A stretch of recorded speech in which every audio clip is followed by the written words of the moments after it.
All right, thanks for joining us on the commercial breaks here at youtube.com/Fox News. I've got Steve Grove with us again, the head of news and politics for Google and YouTube, and also Chris Steyerwalt, the Fox News digital politics editor and host of Power Play Live, 11:30 Eastern every weekday. Heck yeah. All right, so let's talk about some of the search trends. One of the ones we just talked about. Break it out for us a little bit, Steve. Well, the one you just showed, let's see if we can get on the monitor back here, it compares home loans versus foreclosures. Over time, less people searching for home loans, more people searching for foreclosure. Gives you sort of a sense of the pulse of what people are looking for as the economy has gotten worse over time. All right, any surprise there? We know that housing is a big problem, Chris. No, ma'am, and that's the whole problem for President Obama. If your house isn't worth what it is, even if you're not moving, even if it doesn't affect the amount of money that you have in your pocket that day, it makes you feel poor, it makes you feel less prosperous, it makes you feel like the country's going the wrong direction. Yeah, it certainly affects the mood, and when you look at that, that's reflected in job performance, and the numbers haven't been good on that account, and you know when people are worried about their house and their job, that's naturally going to be the result. All right, and speaking of jobs, you've tracked some data on that as well, Steve. We have. You know, we decided, look, who's searching to get jobs at McDonald's over time? This is a minimum wage job. A lot of people are losing their jobs. Who's looking for a job at McDonald's since 2004? Numbers going up and up. More and more people looking to find a job at McDonald's and a lot of other places like it. So significant trend there. I mean, significant numbers weighing in on this specific search. Yeah, pocketbook issue. You know, folks looking for work, go to Google, look for a job on the site, and it just goes up and up over time. And this is a company, Chris, that, you know, all smirking aside, they've been hiring. No, they've been hiring and they've been succeeding in a down economy. Now, I attribute a lot of it to the McRib, which is very delicious.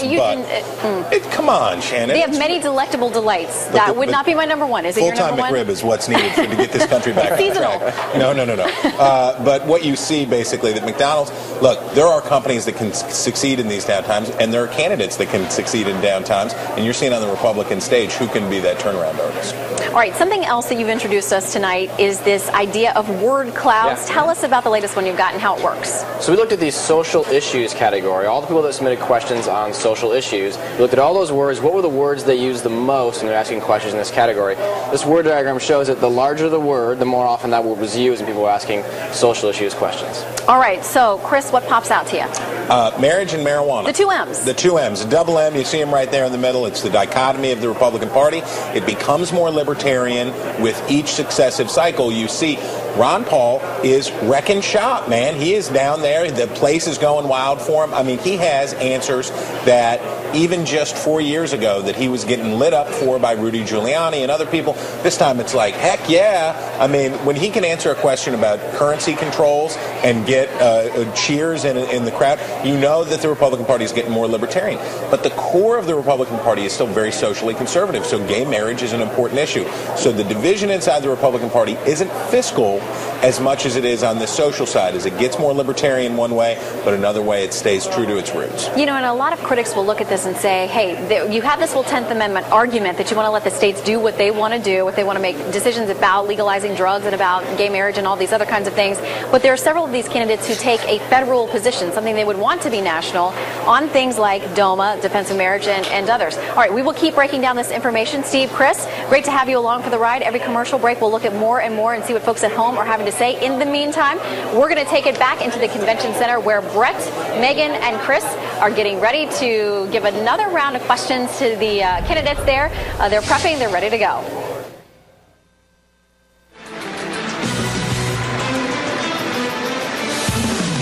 Welcome back to Orlando and the Republican presidential debate. We're partnering, easy for me to say, with Google and the Florida Republican Party.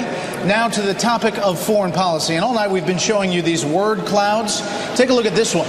All the searches on foreign policy, Israel is the biggest word. These are actually the words used in questions. And that brings us to our first question. This week, with the Palestinian efforts at the United Nations, the issue of the future of Israel is a big concern to questioners. In fact, Governor Romney, the next question was a top question voted in the foreign policy section from Yigal Marcus in Teaneck, New Jersey. As president, how would you approach the new reality in the Middle East, specifically with regards to our ally Israel and the existential threats it faces from Iran, Hamas, Hezbollah, and now the Palestinian Authority? Governor Romney. Very simply, you start off by saying that you don't allow an inch of space to exist between you and your friends and your allies.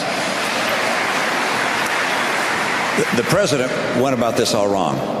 he went around the world and apologized for America. He addressed the United Nations in his inaugural address and chastised our friend Israel for building settlements and said nothing about Hamas launching thousands of rockets into Israel.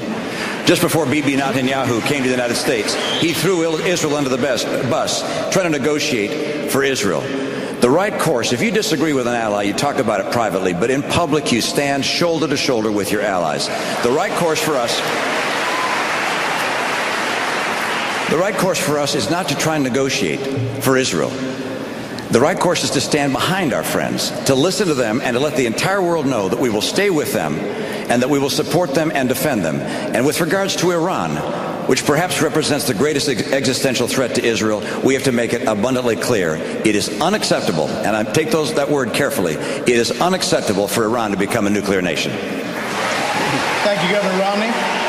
Mr. Kaine, this week the Palestinian Authority brought their bid for statehood to the United Nations. How would you respond to the unilateral declaration of a Palestinian state? It starts with an extension of the Reagan philosophy of peace through strength. My philosophy would extend that to peace through strength and clarity. This administration has not made it clear how it stands with Israel.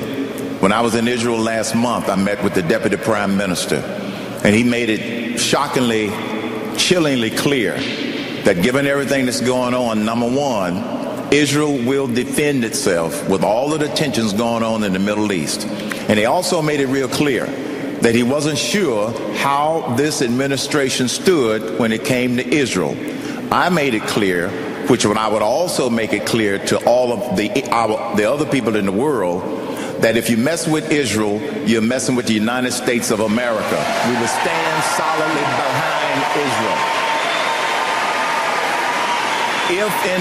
If in fact it was clear to the Palestinians where the United States stood, they might have had second thoughts about trying to pull such a move without negotiating with Israel. Mr. Kaine, thank you. Here's a comparison of searches on Google for Israel, Pakistan, and Afghanistan over the past few years. You can see the lines here. Israel dominates the searches except for a few critical moments in time for Pakistan, which brings us to this. Governor Perry, if you were president and you got a call at 3 a.m. telling you that Pakistan had lost control of its nuclear weapons at the hands of the Taliban, what would be your first move? Well, obviously, before you ever get to that point, you have to build a relationship in that region. And that's one of the things that this administration has not done.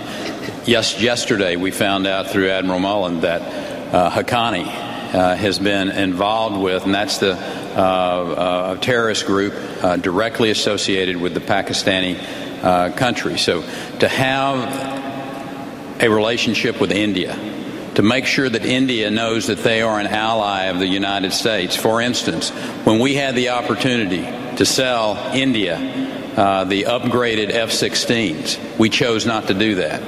We did the same thing with Taiwan. The point is, our allies need to understand clearly that we are their friends. We will be standing by there with them. Today, we don't have those allies in that region that can assist us if that situation that you talked about were to become a reality. Senator Santorum, if the security situation were to fall apart in Iraq in 2012, would you support sending U.S. troops back to the region to stabilize the gains made? I'm not for taking them out of the region. I believe that we need to listen to our generals, and our generals are very, very, very clear that we need to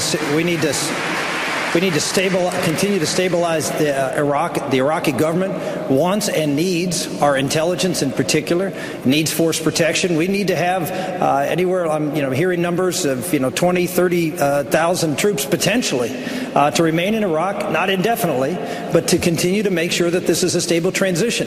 This is the difference between Congressman Paul, Governor Huntsman, Governor Perry, and myself, when it comes to this issue. I stand up and say that when we engage in Iraq and Afghanistan, we engage because we want to be successful. We want victory. We want to have accomplished a national security objective for this country, to make sure that we are safer. We're not on a political agenda to withdraw troops.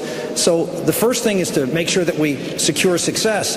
To answer the question on Pakistan, which I'm not too sure was answered, the bottom line is that we should be establishing relationships in Pakistan with allies of ours, folks like relationships with President Musharraf, who we had in the past, with others in that country. So if in fact something like that would occur, we could work in concert to make sure that coup could be overturned and make sure that those nuclear weapons do not fall into those hands. But working with allies at that point is the last thing we want to do. We want to work in that country to make sure that the problem is diffused.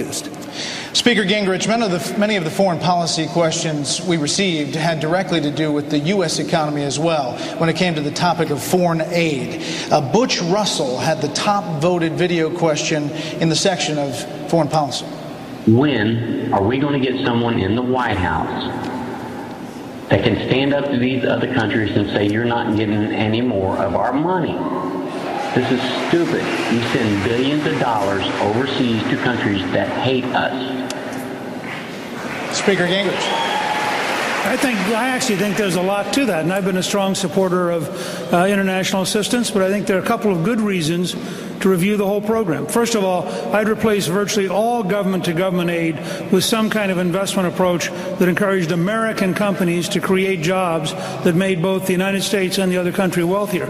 Our bureaucrats giving their bureaucrats money is a guaranteed step towards corruption. Second, I think when you have countries that vote against you in the United Nations consistently, you really have to ask yourself, why are you giving them anything? I mean, if they're not your ally, why are you have a... We came out of World War II with the generosity that made perfect sense when we had 50% of the world economy. It was a different world, and we need to understand how different it is. But I want to go back to your question on Pakistan, because I think people need to understand how real this is. This world is in danger of becoming dramatically more dangerous in the not-too-distant future.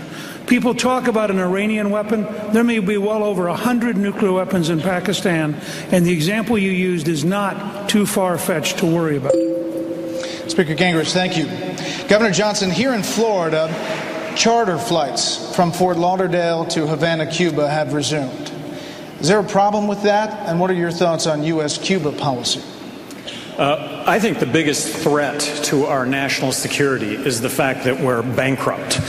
So I am promising to submit a balanced budget to Congress in the year 2013, and included in that is a 43% reduction in military spending.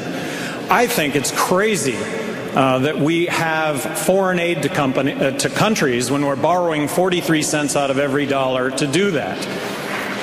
Military alliances are really key to other countries taking up the slack. With regard to flights to Cuba, I'm in favor, I think, of the whole notion that trade promotes friendship as opposed to not. So I would be inclined to looking at establishing or supporting those kinds of flights. Governor Johnson, thank you. Excuse me, Brett. Could I weigh in on this? Congresswoman Bachmann. I'd like to weigh in on this because according to the State Department's website, there are 4 nations that are state sponsors of terror. Cuba is one of those nations. We would never have flights between the United States and Cuba. It's a state sponsor of terror.